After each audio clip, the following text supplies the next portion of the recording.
ഇതിൻ്റെ സംഘാടകർ എന്ന് പറയുമ്പോൾ ഇടയ്ക്ക് എൻ്റെ പേര് മാത്രം വന്നതുകൊണ്ടാണ് പ്രത്യേകമായിട്ട് വരെ എല്ലാവരും സഹകരിച്ചിട്ടുണ്ട്. പക്ഷേ ഇതിൻ്റെ ഒരു തുടക്കം എന്ന് പറയുന്നത് ഞങ്ങൾ ഈ ആൾക്കാരും ഒരു 2-3 ആൾക്കാർ, ഷംസു, ഷെഫീന്, ഗൾഫിലുള്ള കുറച്ച് ആൾക്കാരും കൂടിയാണ്.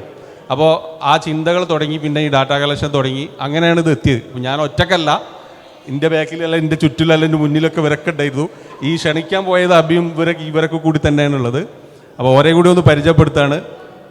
ഈ സംഗമത്തിന് ഔദ്യോഗികമായിട്ട് നന്ദി പറയാൻ വേണ്ടിയിട്ട് ഹബീബ് കണ്ടീലിനെ ക്ഷണിക്കുന്നു. സ്വാഗതം പറഞ്ഞ ആൾ തന്നെ നന്ദി പറയുക എന്നുള്ളതിൽ ചെറിയൊരു അനൗചിത്യമുണ്ട്. എന്നാലും ഹബീബ് മൈക്ക് കൈമാറിയ സ്ഥിതിക്ക് പറയാണ്. ഇത് വളരെ വല്ലാതെ മനസ്സ് നിറഞ്ഞ ചില നിമിഷങ്ങളാണ്. ഇൻഷാ അല്ലാഹ് നമുക്ക് ഇതിന് തുടർച്ചകൾ വേണം. കാരണം ഒരുപാട് ഞങ്ങൾ ഒരു ശ്രമം നടത്തി. പക്ഷേ അൽഹംദുലില്ലാഹ് ഞങ്ങളെ പ്രായവും സമയമൊക്കെ അതിന് അനുയോജ്യമാണ്. പക്ഷേ ഇവിടെ വന്നവർ ഒരുപാട് യാതനകൾ സഹിച്ച്, ജീവിതത്തിലെ പല തിരക്കുകൾ അല്ലെങ്കിൽ പല അസുഖങ്ങളൊക്കെ മാറ്റി വെച്ചിട്ടാണ് ഈ പരിപാടിയിലേക്ക് വന്നത്.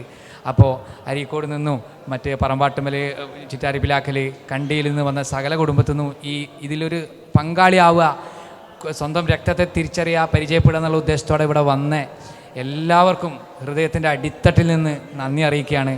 ഇൻഷാ അല്ലാഹ് ഇത് നമുക്ക് വളരെ അന്തസ്സായിട്ട് മുന്നോട്ട് കൊണ്ടുപോകണം.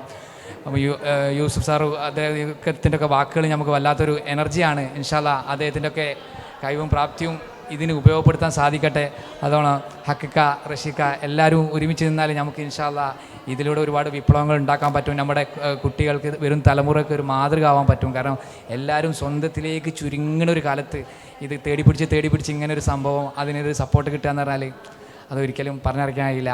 നിലവിൽ ഞങ്ങൾക്ക് എന്താ വെച്ചാൽ കുറേ ചരിത്രം ഞങ്ങൾക്ക് അറിയാത്ത സാധനങ്ങളാണ്. അപ്പോൾ ഞങ്ങൾക്ക് ഒന്നുകൂടി ഒരു ക്ലാരിഫൈ ചെയ്യുക, പ്രായമുള്ള ആൾക്കാരെ കാണുക എന്നുള്ളതാണ്. വളരെ വിശദീകരിച്ച് നമ്മളൊരു സാധനം ഉണ്ടാക്കുന്നുണ്ട്, ഫാമിലി ട്രീ. അതായത് എല്ലാ ഡാറ്റയും കിട്ടുന്ന ഒരു സാധനം പ്രിൻ്റ് ചെയ്തിട്ട് ഇൻഷാ അല്ലാഹ് ചെയ്യണമെന്നുണ്ട്.